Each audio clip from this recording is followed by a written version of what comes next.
예루살렘의 성묘 교회를 가게 되면 거기 아주 큰 사각 무덤이 그 교회 안에 한가운데 있습니다. 이 사각 무덤이라고 하는 것은 너무 크고 그래서 그 교회 안에 딱 들어가면, 본당 안으로 들어가면 그 사각 무덤이 가장 크게 그 안에 있습니다. 그리고 관광객들, 순례객들이 이곳에 들어와서 그 안을 보고 싶어서 그래서 그 줄을 서서 그 보는 곳이 있어요. 그러니까 사각 무덤이라고 하는 이 빈 무덤에 그 안에 들어가서 이제 볼 수 있도록 하는 그런 구멍이 하나 있습니다. 이걸 보려고 사람들이 줄을 섰어요. 빈 무덤을 만들어 놓은 이유가 무엇이냐면 예수님께서 죽은 곳에서 부활하셨다라고 하는 것을 강조하기 위해서 그렇게 빈 무덤을 만들어 놨는데, 마치 놀이기구를 타는 사람들이 정말 재미있는 놀이기구 타려고 줄 서 있는 것처럼 그렇게 신나하면서 사람들이 거기 줄 서 있습니다. 저도 그것을 한번 보고 싶어서 거기 줄을 섰는데요. 근데 어떤 목사님이 저한테 그러더라고요.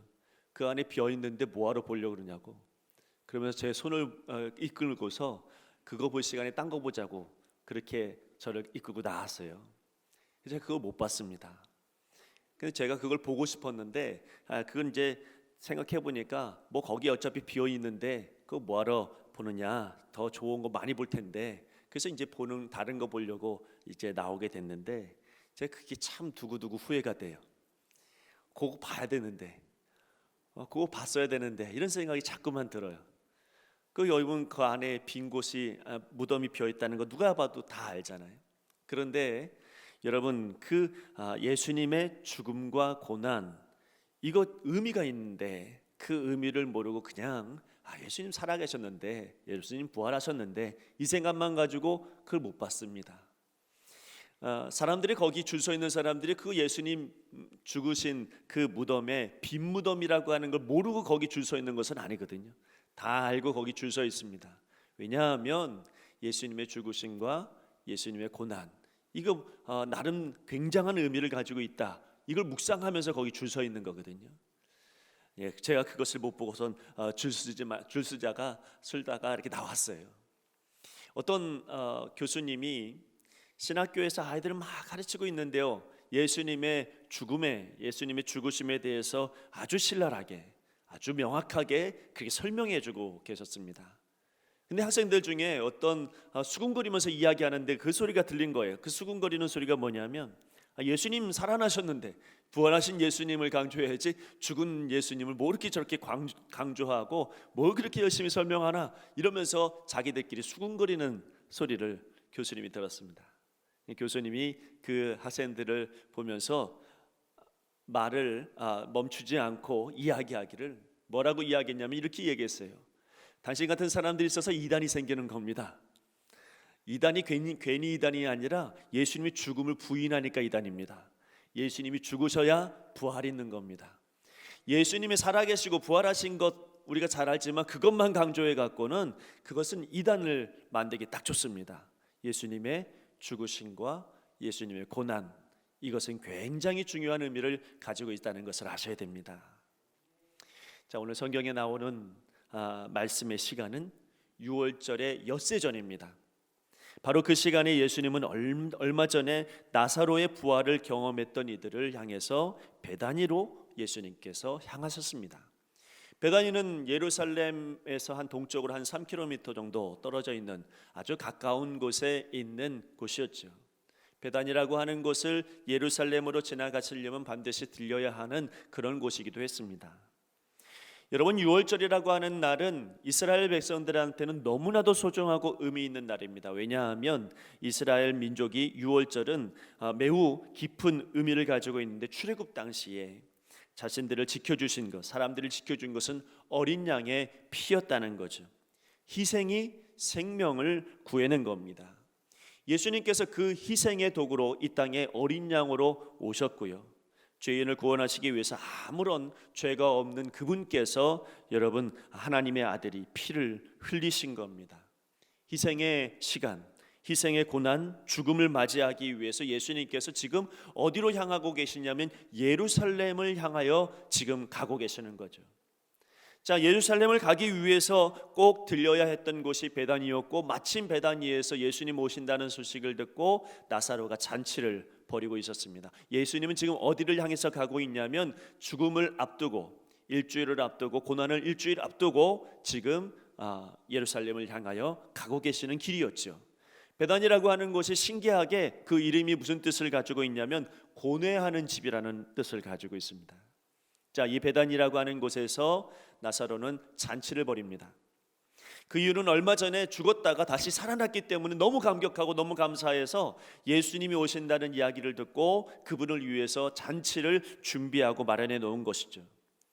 우리는 읽지 않았지만 그 9절 말씀으로 넘어가 보면 유대인의 큰 무리가 예수께서 여기 계신 줄을 알고 사람들이 찾아왔다고 말했습니다. 많은 사람들이 그 베다니 나사로의 그 잔치에 다 참여하려고 모여들기 시작을 했죠. 그러니까 예수님께서 거기 오셨을 때는 이미 많은 사람들이 거기 예수님 보려고, 뒤에 말씀해 보니까 나사로까지 보려고 많은 사람들이 이곳에 온 것입니다.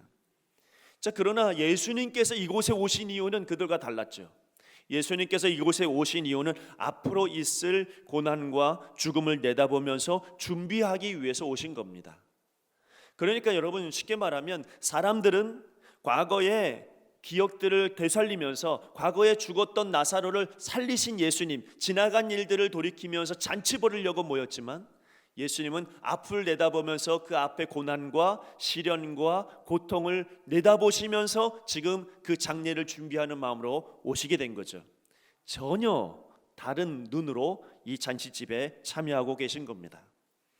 예수님은 고난의 소중함을 너무 잘 알고 계셨습니다. 이게 있어야 부활이 있고 이것이 있어야 구원이 있기 때문에 그렇습니다.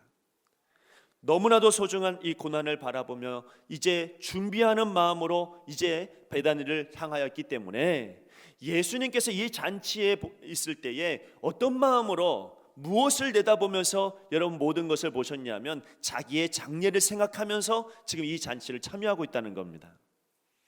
그러니까 예수님께서 보시는 것 다 장래에 관련된 것으로, 고난에 관련된 것으로 지금 모든 것을 다 파악하고 계시다라고 하는 거죠.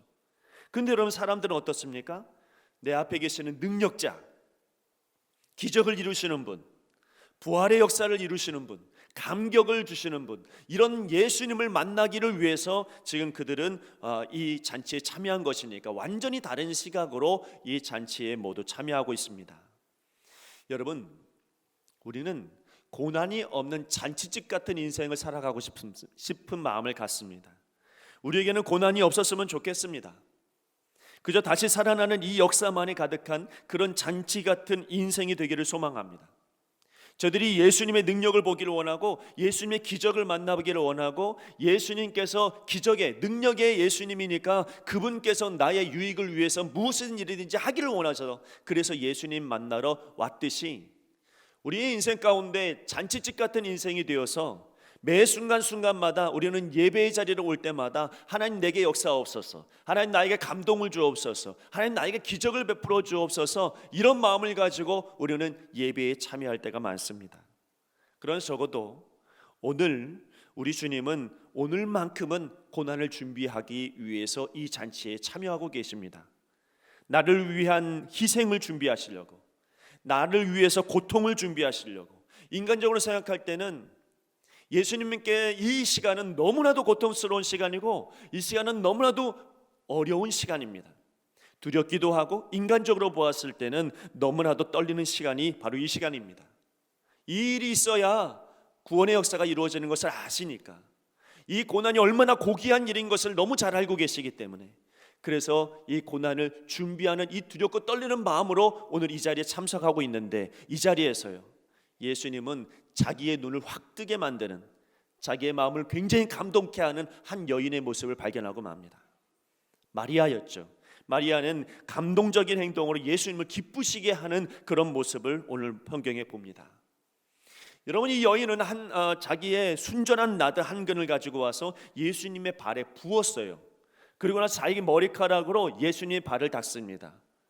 이런 향유가 뿌려짐으로 말미암아 오늘 성경에 보니까 그 안에는 방에 향기가 가득했다 이렇게 말하고 있습니다. 마리아는 예수님께서 죽으실 것을 감히 상상하지도 못했죠. 아마 거기 있는 모든 사람들이 예수님이 이제 죽을 것이다, 예수님께서 고난당하실 것이다, 이걸 상상한 사람이 과연 한 사람이라도 있을까요? 단 한 사람도 없었을 거예요.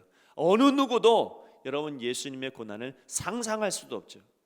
그러나 적어도 예수님은 자기의 앞날을 알고 계셨던 예수님이셨기 때문에 마리아가 향유를 붓는 이 모습이 자기의 장례를 위한 향유 부음으로 그렇게 여겼습니다. 적어도 예수님께는 이 여인이 향유를 붓는 게 너무 자랑스럽고 너무 좋았고 너무 감동적인 거예요. 아무도 예수님 마음을 알 수가 없죠. 예수님은 이제 죽으실 것을 혼자 알고 있으니까. 그러나 적어도 이 마리아가 향유 부은 이 사건은 예수님의 입장에서는 너무 감동적인 거예요. 너무 자랑스럽게 여겨지는 거죠. 그래서 오늘 말씀 요한복음이지만 마가복음 14장 9절 말씀에 보면 예수님이 이런 말씀하십니다. 내가 진실로 너희에게 이르노니 온 천하에 어디서든지 복음이 전파되는 곳에는 이 여자가 행한 일도 말하여 그를 기억하리라 하시니라. 너무 자랑스러운 거예요. 예수님께서 보실 때 너무너무 감동스러운 거예요. 예수님께서 지금 준비하신 것은 뭐라고요? 고난입니다. 견디기 어려운 채찍을 예수님은 내다보십니다. 견디기 어려운 가시면류관을 예수님은 내다보고 계셨습니다.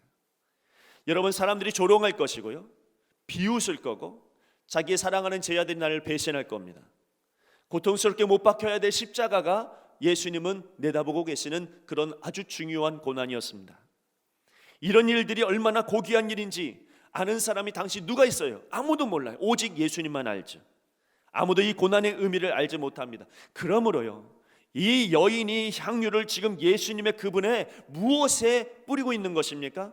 예수님의 고난에 여러분 이 여인이 향유를 지금 붓고 있는 겁니다. 그 고난이 얼마나 고귀한 것인지, 그 고난이 얼마나 의미가 있는 것인지, 그 고난이 얼마나 향기가 나는 일이었는지를 여러분 기억하게 하는 그런 행동이었다는 사실이죠. 적어도 예수님의 입장에서 볼 때는 여러분 예수님 앞에서는 이 고난이 얼마나 의미 있는지를 여러분 이 여인을 통해서 드러나게 하신 거예요. 그래서 예수님은 말씀에 뒤에 말씀해 보니까요, 6절 7절 말씀에 그를 가만두어 나의 장례할 날을 위하여 그것을 간직하게 하라 이렇게 말씀하고 있습니다. 간직하게 하라는 건 뭡니까? 기억하라는 거예요. 지금 이 장면, 지금 향유를 붓는 거, 내 발에다 향유를 붓는 이 사건, 이걸 기억해야 된다. 언제? 장례할 날에. 다시 말하면 이 고난의 향유를 부음으로 말미암아 내 장례하는 날이, 장례되는 그 날이 얼마나 아름답고 얼마나 고귀한 일이 되어진 것인지, 이 고난이 얼마나 위대한 일이 된 것인지, 이 장래에 이것을 기억함으로 말미암아 나의 고난을 기억해야 된다 이렇게 말씀하고 있는 거죠. 그런데 생각해 보면요, 이 마리아는 그럴 목적으로 한 게 아닙니다. 이 여인은 고난이 있을 것도 몰랐고 예수님이 죽임당할 것도 감히 생각하지 못했던 그런 사람이었습니다. 그런데도 불구하고 왜 이 여인은 예수님의 발에 향유를 부었을까요? 여러분, 적어도 이 여인은 딴 곳을 볼 줄 몰라요. 지금 이 잔치 안에서 오직 예수님만 보입니다. 이게 중요한 거예요. 이 여인은 지금 향유를 부은 게 예수님 고난당하실 것이니까 내가 향유를 부어야지 이런 생각 없습니다. 오직 이 여인의 마음에는 무슨 마음이 있냐면 예수님밖에 안 보여요. 예수님께 향유를 붓는 것, 예수님밖에 안 보였기 때문에, 예수님만 의지했기 때문에요.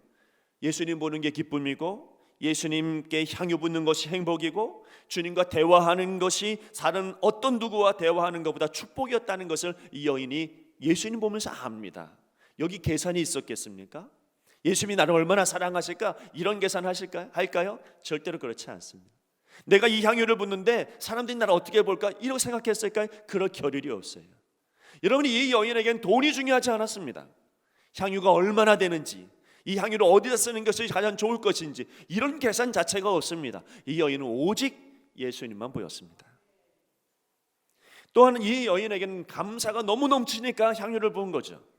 왜냐하면 자기의 오라비인 나사로가 살아났잖아요. 이것만큼 감사한 게 어디 있어요? 너무 감사하니까 예수님께 감사할 수 있는 자기의 최고의 방법이 향유를 붓는 거였어요. 사실 알고 보면 이 마리아의 가정에는 다 행동파들이에요. 여러분, 나사로가 죽었다가 다시 살아나고 예수님 오신다는 소식을 듣자 나사로가 했던 몸으로 표현할 수 있는, 행동으로 표현할 수 있는, 말로만 감사하는 게 아니고 몸으로 행동할 수 있는 게 뭐냐면 잔치 벌이는 거였어요. 나사로가 주최한 거거든요. 나사로가 행동으로 잔치를 준비하고 예수님을 맞이합니다. 그리고 그는 예수님 앞에서 말씀 들으려고 딱 자리 잡고 앉아 있어요. 여러분, 여기 또 마르다는 뭐 합니까? 역시 또 그는 일을 하죠.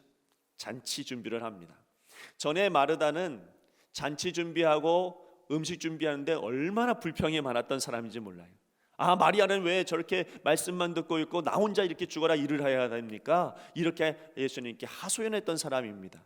근데 적어도 오늘 성경 말씀에 마르다는 불평하지 않습니다.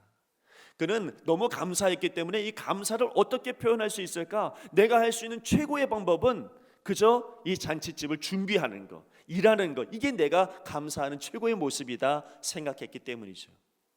마리아도 마찬가지입니다. 너무 감사하니까 내가 할 수 있는 게 없는 거예요. 그가 할 수 있는 것은 자기가 가지고 있는 나드 하나를 하나님 예수님께 붓는 것, 이것이 최고의 자기의 감사 행동이었습니다. 알고 보면 이들은 정말 행동파죠. 말만 감사한 게 아니라 여러분 행동으로 그 감사를 온전히 표현했습니다. 여러분, 그렇게 해서 마리아가 향유를 부은 거예요. 예수님밖에 안 보였으니까. 여러분, 예수님께 너무 감사하니까 향유를 부었을 뿐이죠. 근데 예수님은 그것을 장례를 준비하고 고난을 준비하시는 예수님의 입장에서는 이게 너무 감동적인 거예요. 너무 여러분 은혜스러운 일이죠. 여러분, 우리는 고난이 언제 올는지 몰라요. 이 마리아처럼 고난이 어떻게 우리에게 올지도 모릅니다. 그러나 적어도 오늘 이 마리아의 마음을 우리가 기억한다면 우리에게 고난이 언제 오든지 어떻게 오든지 그것을 아무 의미 없는 고통으로 끝나버리게 하는 게 아니고요, 예수님 앞에 자랑스러운 고난을 만들고 의미 있는 고난을 만들 것처럼 우리 인생에서 우리의 고난에, 내가 지금 당하고 있는 이 시련 앞에서 향유를 붓는다면 우리의 고난은 의미 없는 고난이 절대 될 수 없습니다. 우리의 고난 앞에서 향유를 붓는다고 한다면 여러분, 우리의 고난은 굉장히 고귀한 고난이 되고 의미 있는 고난으로 바뀌어져 버리는 거예요. 아무도 여러분 고난을 이해하지 못했을 때 여러분 그 고난의 발 앞에, 예수님의 앞에 향유를 부었던 마리아의 마음, 그것이 무엇입니까? 오늘 여러분의 고난 앞에 향유를 붓는 것은 무엇일까요? 오늘 이 마리아의 마음을 고스란히 받으면 그것이 향유 붓는 일이 되지 않을까요? 여러분, 예수님 앞에 오직 예수님만 보는 마리아, 여러분의 고난이 어떤 고난이 온다 할지라도, 시련이 어떤 시련이 온다 할지라도 그것이 그저 절망과 고통으로 끝나버리는 그런 시련과 고난이 된다면 우리에게 무슨 의미가 있겠어요? 그러나 여러분, 고난 중에 예수님 바라보고요, 고난 중에 예수님만 의지하고요, 오직 예수님만 따르게 되어진다고 한다면 그것이 내 발에, 내 고난에 여러분 향유를 붓는 일이 아니겠습니까? 여러분, 내가 어려운 환경 속에 계산하지 않습니다. 고난 중에 다른 것을 바라보지 않습니다. 사람들이 나를 어떻게 볼 것인가, 환경을 의지하지 않습니다. 오직 주님만 보는 것, 그것이 바로 나의 고난에 향유를 붓는 일이죠. 여러분, 이 마리아는 또 무엇을 했어요? 얼마나 감사했습니까? 우리가 우리의 고난 앞에 향유를 붓는다는 일은 뭐냐면 매 순간순간마다 감사하는 거예요. 고난이 어떻게 올지 어떻게 알겠습니까? 고난이 언제 올지를 우리는 몰라요. 그럼에도 불구하고 우리가 고난당하고 있을 때에 여러분 계산하지 않냐고 오직 감사하는 마음으로 하나님 앞에 선다면, 예수님이 나를 위해서 구원해 주신 그 사건을 우리의 마음속에 새기고 감사할 줄 안다면 여러분, 고난 중에도 감사하는 그 사람이 향유를 붓는 거예요. 여러분, 이런 향유는 우리 고난 가운데 부어질 때 나의 고난은 그냥 힘들고 지치고 피곤한 이 정도의 고난으로 끝나버리는 고난이 아니고요, 굉장히 고귀한 하나님의 작업이 되는 거예요. 의미 없는 고난이 되지 않습니다. 이 고난은 하나님께서 사용하실 만한 고난이 되고, 예수님의 고난을 통해서 부활이 이루어졌듯이 이 고난에 향유를 부어질 때 나의 고난은 이제는 부활의 맛을 맛볼 만한 고난이 되는 것입니다. 자, 여기 도둑이 한 명 있네요. 예수님께서 그 사람은 차라리 태어나지 아니하였더라면 좋을 뻔하였다라고 말했던 바로 그 사람, 가룟 유다입니다. 가룟 유다는 마리아의 행동을 보면서 탐탁치 않습니다. 그 비싼 향유를 왜 여기다 붓느냐? 그렇게 허비할 거라면 차라리 가난한 자들에게 주는 게 낫지 않겠느냐, 이렇게 말합니다. 가룟 유다는 자기 자신이 아주 맞는 말만 골라서 하는 줄 알고 있죠. 그러나 여러분, 고난을 바라보시면서 장례를 준비하시는 예수님께는 정말로 마음 상할 말들만 골라서 하고 있는 거예요. 어쩌면 그의 이 한마디가 그가 3년간 제자 생활 속에서 가지고 있던 그의 생각이 고스란히 탄로난 그런 말이 되고 맙니다. 그는 제자처럼 3년 동안 살았지만 제자다운 삶을 살지 못한 거죠. 그는 사람들에게 알곡처럼 보였지만 그러나 알고 보니 가라지였어요. 그는 여러분, 다른 제자들에게 인정을 받아서 돈꾀를 맡을 만큼 그렇게 인정받은 사람이었지만 그러나 완전히 다른 속을 가지고 있는 사람이었습니다. 그는 이중적인 사람이었고 계산적인 사람이었고 가식적인 사람이었어요. 특히 오늘 가룟 유다의 이 말에 대해서 사도 요한이 오늘 뭐라고 기록하고 있는가를 우리는 주의 깊게 봐야 됩니다. 6절 말씀에 보니까 이렇게 말함은 가난한 자들을 생각함이 아니요 그는 도둑이라 돈꾀를 맞고 거기 넣는 것을 훔쳐가미러라. 그는 도둑이었어요. 도둑은 귀한 것을 몰래 훔치는 사람 아닙니까? 오늘 유다는 도둑으로 결과적으로 무엇을 훔치려고 했을까요? 예수님께 돌아가는 것을 분명히 그는 훔친 거예요. 향유로 마리아는 고난을 아주 고귀하게 그리고 더 값진 것으로 세웠다고 한다면 여러분, 이 가룟 유다는 그 고귀한 고난을 훔친 거예요. 그 고귀하고 희생한 그 아름다운 것을 여러분, 가룟 유다는 훔쳐버렸어요. 그래서 예수님께서는 이미 가슴을 아프게 하는 대적자를 만나게 된 것입니다. 기억하셔야 될 것은, 한 사람은 주님의 고난에 향유를 부으면서 그 고난을 굉장히 값지게 만들고 아주 고귀한 것으로 의미 있는 고난으로 만들었다면, 이 가룟 유다는 고난을 무시하고 이성적으로 더 값진 것이 무엇인지를 말하고 있습니다. 가난한 사람에게 나누어주는 게 최고의 값진 것입니다 말하지만 여러분, 그에게 진짜 고귀한 것은 돈이었습니다. 시편 126편 말씀에 보면 우리에게 너무나도 소중한 귀한 말씀을 우리에게 해줍니다. 어떤 시인이 5절 6절 말씀에 보면 눈물을 흘리며 씨를 뿌리는 자는 기쁨으로 거두리로다 말씀하고, 울며 씨를 뿌리러 나가는 자는 반드시 기쁨으로 그 곡식단을 가지고 돌아오리로다 말합니다. 사람들은 기쁨으로 거둘 것을 기뻐하고 곡식단을 가지고 돌아오는 것을 기대합니다. 그래서 이 말씀을 받고 은혜를 받습니다. 그러나 여러분, 이 시인이 이야기하고 있는 핵심은 뭐냐면 눈물이었어요. 그 눈물이 그것을 기대하게 만들기 때문에 그렇습니다. 씨를 뿌리러 나갈 때 두렵습니다. 씨를 뿌리러 나가면서 염려가 됩니다. 그런데도 그런 염려와 불안과 염려 때문에 미래가 걱정되기 때문에 울면서 나가는 거예요. 여러분, 씨를 뿌릴 때도 이것이 과연 될까? 이거 할 수 있을까? 과연 가능할까? 이런 생각을 하면서 기도하는, 그게 우는 거예요. 울면서 씨를 뿌리는 거예요. 이 씨는 여러분, 기도입니다. 우리의 기도에 씨를 뿌리는 것도 이와 같다는 겁니다. 고난당하고 있는 우리의 모습을 어느 누가 알겠습니까? 아무도 나의 고난을 알 수가 없고 이해할 수가 없습니다. 그렇기 때문에 나는 남몰래 눈물을 흘릴 수밖에 없지요. 막막한 현실 앞에서 기도해야 하는 것이 그저 눈물뿐일 것입니다. 무엇보다요, 잘못된 길로 가는 누군가를 위해서 기도할 때는 계속 눈물만 납니다. 저렇게 살면 안 되는데, 저렇게 인생을 허비하면 안 되는데, 바로 누군가를 위해서 희생하는 그 기도에는 눈물이 가득한 법이에요. 시인은 바로 그러한 눈물의 고귀함을 지금 노래하고 있습니다. 그가 찬양하는 것, 그가 이 눈물로 고백하고 있는 이것이 바로 고난의 향유를 붓는 것이었어요. 눈물의 시간을 더 고귀하게 만드는 그 향유였던 거예요. 캐나다 밴쿠버의 리젠트 신학대학에서 영성신학을 가르쳤던 마르바던이라고 하는 유명한 영성신학자가 있습니다.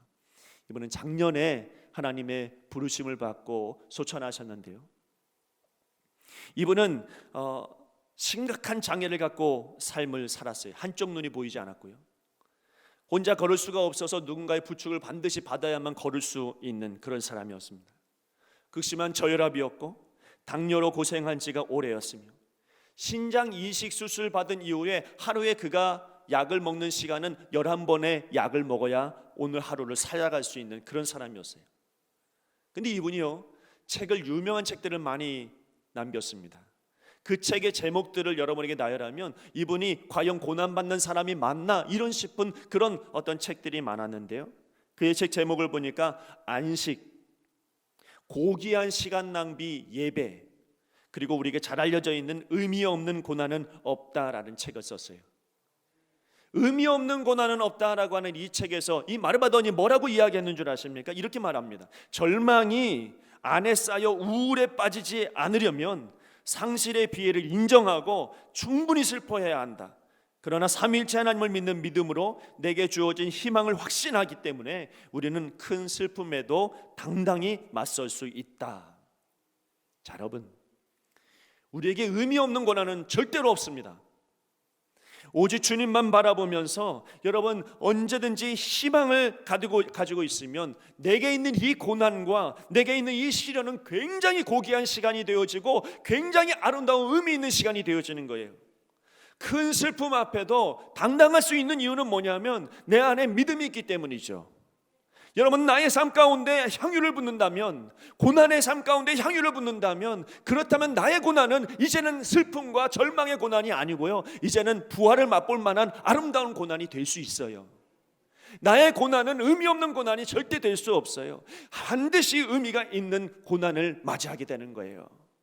오늘 여러분, 마리아가 오직 주님만 바라보며 감사하는 마음으로 향유를 예수님의 고난에 부어서요, 그 고난이 엄청나게 고귀하고 값진 고난으로 그가 그렇게 세워놨던 것처럼 여러분의 인생에서 가장 어렵고 힘든 고난에 이런 어떤 주님 바라봄과 그리고 감사하는 마음으로 내 고난에 향유를 붓는다면 나의 고난은 하나님께서 기뻐 받으실 만한 고난이 된다는 말씀이에요. 우리에게 있는 모든 고난, 주님과 더불어 살아가는 이 소중한 시간들, 여러분 너무나도 값진 의미 있는 시간을 만드는 여러분 되시길 바랍니다. 주님께서 고난 중에도 당당히 이기시면서 나가셨던 것처럼 우리의 삶 가운데 향유를 부음으로 말미암아 여러분 고난 중에도 당당하게 이기며 나아갈 수 있는 하나님 사람이 되시길 바랍니다.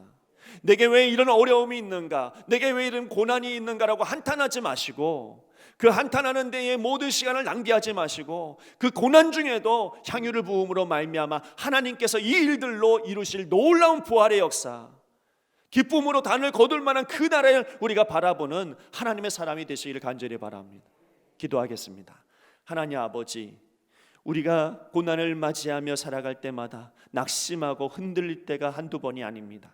그럼에도 불구하고 주님, 오늘 이 마리아가 주님의 발에, 고난의 발에 향유를 부었던 것처럼 우리의 고난에도 향유를 부어서 이제는 이 고난이 의미 있는 고난으로, 고귀한 고난으로 세워나갈 수 있도록 인도하여 주옵소서. 그래서 하나님, 구원의 역사를 맛본 하나님 많은 사람들처럼 오늘 우리의 인생 가운데 고난 가운데서도 하나님이여 고난을 의지하는 것이 아니라 부활의 역사를 바라보며 하나님의 역사를 바라보며 오늘도 힘있게 살아갈 수 있도록 축복하여 주시옵소서. 감사하며 예수님의 이름으로 기도드리옵나이다.